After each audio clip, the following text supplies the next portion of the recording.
दोस्तों, क्या कभी आपने नोटिस किया है कि जब कोई ऑब्जेक्ट नीचे गिरता है तो उसकी स्पीड कंटिन्यूअसली इंक्रीज होती रहती है।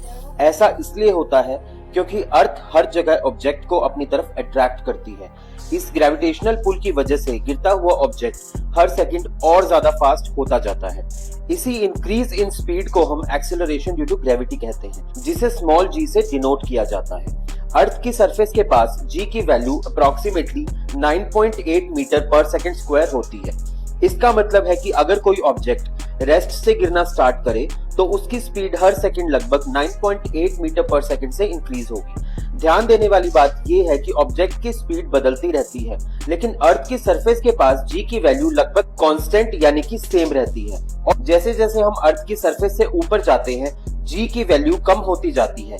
इसी तरह अर्थ के सेंटर की तरफ जाने पर भी जी कम होती है और सेंटर पर 0 हो जाती है। इंटरेस्टिंग फैक्ट ये है कि अगर एक ही इंसान अर्थ और मून पर सेम फोर्स से जंप करे तो अर्थ पर वो सिर्फ थोड़ी हाइट तक ही जंप करेगा और जल्दी नीचे आ जाएगा, लेकिन मून पर वही पर्सन बहुत ज्यादा ऊंचा जंप करेगा और ज्यादा देर तक हवा में रहेगा।